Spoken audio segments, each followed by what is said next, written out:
Hello and welcome to another Times Radio Frontline recap. Now, we've got some great videos for you to watch this week, but of course, you should be watching all of them because all of them are outstanding. The first thing I want to open with is President Zelensky's speech after the US announced that they were going to restrict the supply of some military material. Сьогодні ж були доповіді міністрів оборони і закордонних справ України, зокрема по відносинах зі Сполученими Штатами Америки. Зараз на робочих рівнях між Україною та Сполученими Штатами з'ясовують всі деталі по постачанню оборонної підтримки, в тому числі компоненту ППО. Так чи інакше ми маємо забезпечити захист для наших людей. So what is Zelensky saying here? He's, I think, emphasizing the confusion that there is as to why the United States is doing this, and wants to show that this isn't really a major issue by emphasizing that they have got good working relationships at a working level with different departments of the US Department of Defense. And I think as we start to see the reality of what's come out, playing out even more, that confusion that President Zelensky has articulated plays out in the relationships between the US Department of Defense, the Secretary of State, and the White House. And there's some confusion in the United States as to why this decision was actually made. So the first video I want to point in your direction is an interview that Louis conducted with Ben Hodges. This is a terrible decision that is going to directly lead to the loss of innocent Ukrainian lives, because what we're talking about are air defense weapons. And this is the thing that Ukraine has been pleading for, just to protect their own innocent civilians. So I think it's a dreadful policy decision, and correctly is getting a lot of heat from Capitol Hill, from Republicans and Democrats. Now, the thing that makes it odd is that this appears to be the work of Undersecretary of Defense for Policy, Bridge Colby. Because of the way the administration has organized itself, we don't really have a national security advisor. That's who would normally coordinate all the different agencies and departments of the government on a big policy decision. After the president sacked Mr. Waltz, Secretary of State Rubio was given the additional job of being the national security advisor. Well, that's a ridiculous organizational move. And it looks to me that Mr. Colby made the decision to do this. He's been a strong anti-Ukraine guy now for several years. It doesn't look like Secretary of Defense, his boss, is aware of it or was involved in it. It doesn't look like the Secretary of State / National Security Advisor Rubio was aware of it. I'm not even sure that the president was aware of it. So this is not the first time that decisions have been made inside the Department of Defense that had to be reversed. So I'm hoping that there will be enough noise and heat that they will undo this and fix it. But it really is, not only is it just dysfunctional, but it also is it leads to the death of innocent people. Yeah, I mean, it doesn't suggest, considering the words we heard from Donald Trump at the NATO summit last week, talking about we're going to try and find more of these Patriot missiles, it doesn't suggest too much joined up thinking in the US administration, does it? No, zero. There hasn't been a strategy. Now, to be fair, the Biden administration also did not have a strategy with a desire to end state. And I thought it was pretty rich that Jake Sullivan wrote an article yesterday condemning the Trump administration for holding off on the weapons delivery. But the fact is, the only strategy that the Trump administration actually brought in was, we want to get a deal. I can end it in 24 hours. And now they discovered that this is really, really hard, and they want to move on to something else. So this is not just bad policy. It's dangerous, and maybe the most dangerous aspect for the United States, stand fast, innocent people in Ukraine, is people are going to really doubt whether or not the United States is a reliable ally. Do we deliver what we promised? Do we live up to our agreements? That's bad for the United States. I don't know how this makes America great again. And the official reason given is that the US is worried about their military stockpiles. I mean, are you aware of any shortages in the US? And how long does it usually take for the US military industry to produce more of these weapons? I'm thinking artillery shells all the way up to the more advanced missiles and Patriot batteries. Yeah, there's no doubt that we don't have enough of a lot of weapons. And Patriot, the interceptors in particular, those are they take a long time to produce. But I'm not aware that the Trump administration began work on this, 6 months ago to try and increase the production capacity.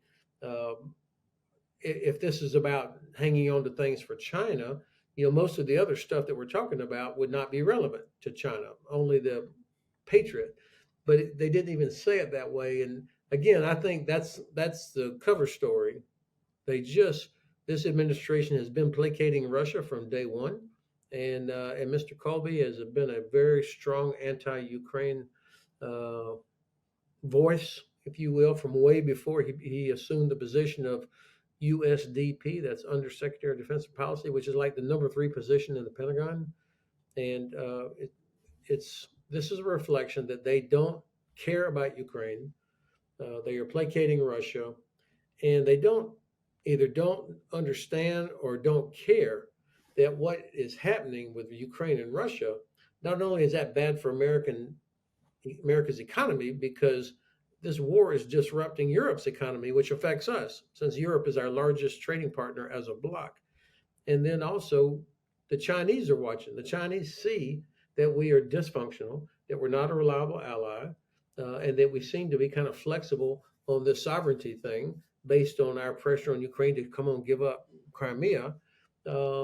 I think this sends the wrong signal of weakness to the Chinese, who supposedly are the biggest threat. So Ben is talking about that very confusion in the United States as to why the decision was made to restrict a particular batch of ammunition going to Ukraine, and that batch contained some very valuable items, some 8,800 155 millimeter artillery shells. That's not a lot. It's about a week's supply. But it was the Patriot anti-air missiles that are the big thing, given the fact that Donald Trump, in questions at the NATO summit last week, had told a Ukrainian journalist that he would look at supplying more Patriot missiles. Ben highlights the confusion that there is in the United States, highlights the lack of logic that there is behind it, and pins it onto a decision that was made in the US Department of Defense. The detail will come out as to where that is, but again, I think we've seen the US State Department turn around and say that this is not a policy, it's not a policy change. The continued supply and support for Ukraine will happen, and I think they have to get to the bottom of why this decision was made by the Department of Defense. The excuse that they used was to maintain stocks. So it could have been a low-level decision where something has alarmed in the software that's counting up the stocks to say we're getting too low in certain natures, we have to stop giving stuff out. Or it could be something where the likes of US Secretary for Defense Pete Hegseth, who has openly criticised having to supply Ukraine with weapons and ammunition before, has made an off-the-cuff decision. We wait to see. Next video I want to point you at is my interview with Scott Lucas. The Trump administration is an unpredictable, a chaotic actor. Now, there are some, and I've used this phrase again and again, there are some adults in the room in the Trump administration. I think if you look at someone like Keith Kellogg, who is the envoy to Ukraine, he got frustrated a couple days ago because the Kremlin was falsely saying that it was the U.S. and Ukraine that were holding up negotiations over the invasion. And he clapped back on social quite right and said, no, it's the Russians who are not actually acting in good faith over talks. And of course, he put that out just after Russia had launched a record nightly figure of more than 500 drones and missiles in attacks across Ukraine, many of them on Kyiv. And there are others in terms of like the mid-level that won't make the headlines that are trying to keep some type of U.S. support for Ukraine going. But then you get officials like Marco Rubio, who are the Secretary of State, who are playing all sides Rubio knows more support needs to go to Ukraine, but he's worried about what Donald Trump is going to do. So he plays all things to all people, including this week, the disgraceful decision. It's not just a question of closing down the U.S. Agency for International Development. It's a question of closing down particular programs, USAID programs, including some of those that are vital in Ukraine. Then you got other Trump administration officials who, frankly, well, let's talk about the purported envoy, real estate developer Steve Witkoff, who has no role there other than to swan around the world pretending he has expertise on this. And in this case, he gets played by the Kremlin. And then Pete Hegseth, who, in my opinion, is an unqualified defense secretary and should go back to being a reality TV commentator. And then you have Trump. And to highlight that unpredictability of Trump, we'll go into the latest news here in the U.S., which is Donald Trump a few days ago. I think he was caught a little bit off guard. He was at the NATO summit and in The Hague. And a journalist comes up and asks, well, what are you going to do to help Ukraine's resistance? And she happens to be a Ukrainian journalist. Now, Trump's asking her, Ukrainian journalist, then what's your husband? Where's your husband? What's he do? Right? And he's on the front line. And then he says, you're a journalist. And it was the first time I've seen Trump either empathize with or feign empathy with a journalist in a very long time. And he's like, oh, we'll have to look at those Patriot missiles. They're 100% effective. Right? Overnight, the news that you alluded to is that the Trump administration has suspended delivery of aid that had been authorized by the Biden administration, including Patriot missiles, claiming we have to safeguard American stocks. Now, whether the stocks are actually low or whether someone's playing silly politics, we'll have to find out. But it just shows this unpredictability of the United States.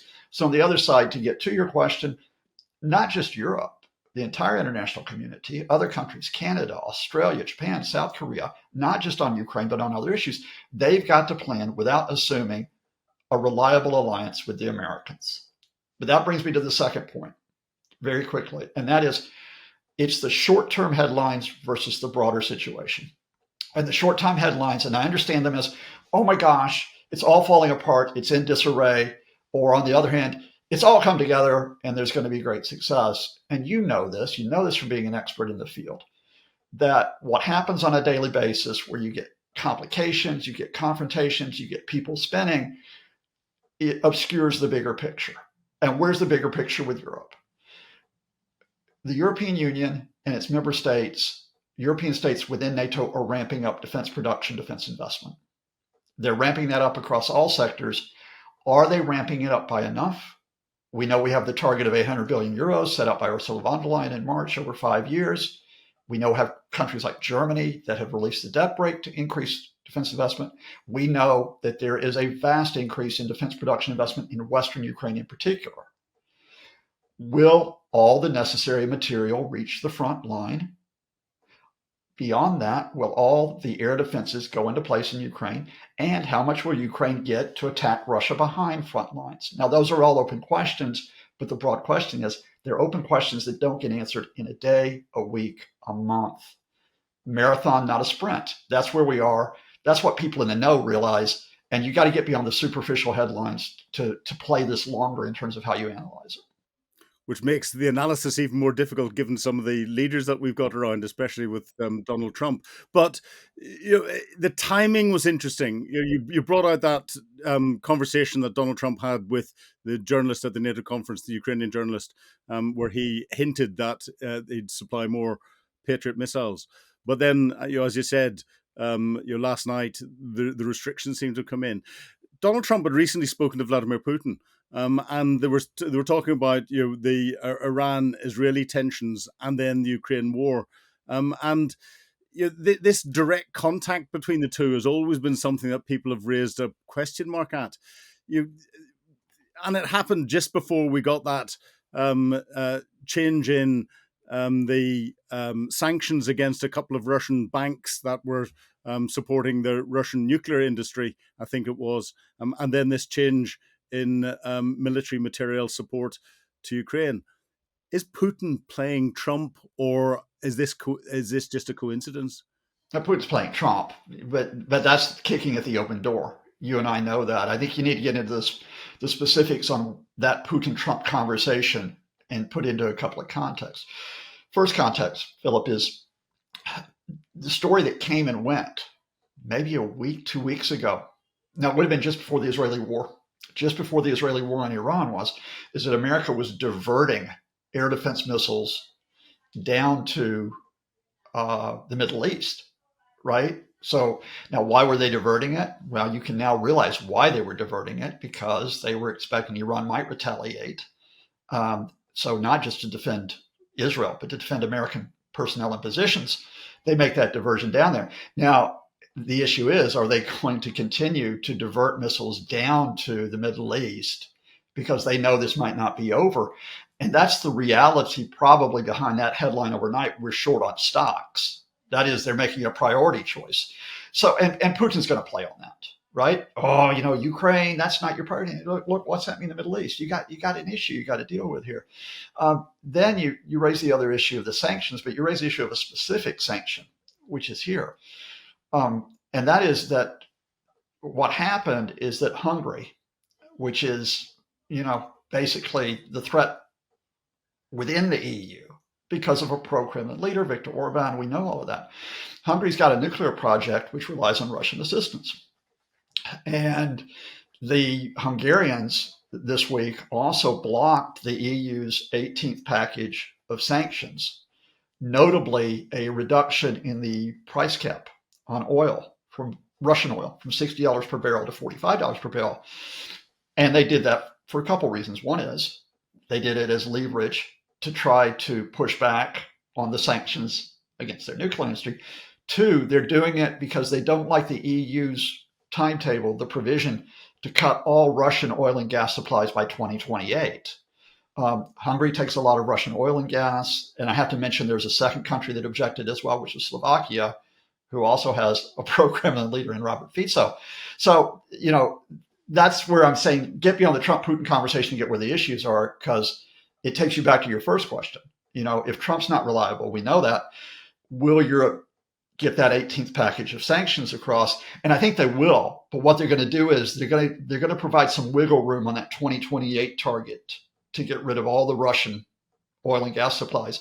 They're going to give Hungary some assurances over energy supplies from within.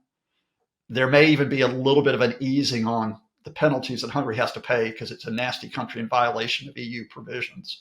And then you get the EU putting the cap across without the US joining it, lowering that cap. And then we kick it back to the States. And when we kick it back to the States, we ask the question of, and it won't be answered till Trump's big, not so beautiful bill, until we know the fate of this, but will certain senators, notably Lindsey Graham, who's a friend of Trump, really push the White House that they have to pass a package of sanctions, and that if Trump doesn't agree to it, the Republicans will rebel in Congress and will override the veto. So Scott, again, is talking about the comments that had come out, and they've just come out about the stopping of support by the United States. I've gone through that and talking about Ben Hodges' video. Scott explains that he doesn't see the logic in it, but he goes on to talk about how the EU has to step up and give a greater level of support, and talks through the detail of how that's happening. Scott is an individual who has got a very good understanding of all of the political machinations and how all these things come together. And this is one video where, yes, we've got a snippet on here, but go and watch the whole thing. Our final video that I want to point you to this week is another one that I conducted with Orysia Lutsevich from Chatham House. Now, Orysia is a Ukrainian, but her understanding of the personal aspects and the people aspects of what's going on is phenomenal. And the key thing that I want to point you at in her video is her discussing how Putin's attacks on civilian targets, where Putin wants to try and undermine the will of the Ukrainian people, is having exactly the opposite effect. Putin has always carried attacks against Ukrainian cities. He has done it since this war started. What has changed is the scale. the number of air targets that he is launching, the way the trajectory of these drones are programmed, the size of an explosive that is attached to the drone. But they've always understood that in order to break the will of Ukrainians' resistance, they need to target civilian population. So you can describe this war as a total war. We started talking with you about the front line, but Russians are not making any breakthrough on land. They are taking one or two villages. That is not going to make a strategic difference in the war. Ukraine, before Russian invasion, was the largest country in Europe. It's impossible. It's still very far away from Kiev, and we do know that Putin's strategic objective is Ukraine. He wants to either destroy Ukrainian sovereignty completely, or to put a puppet regime that would, where Ukraine de facto exists, but in reality, it's not an independent state. And that is why he is bombing cities, because he wants Ukrainian mothers to take their children and run away with them into Europe for the new school year. He wants education to make unsustainable. He wants to destroy Ukrainian economy.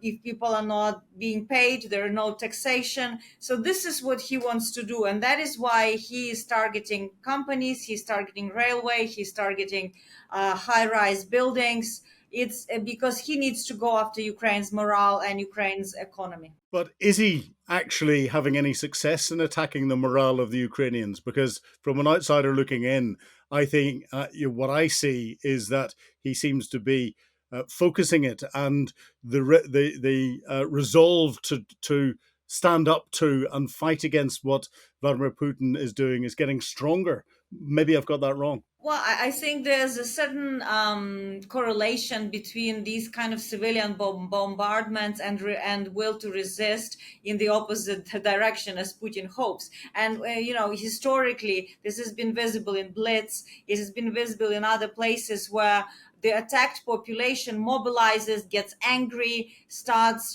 defending its territory, and it's not reaching the desired effect.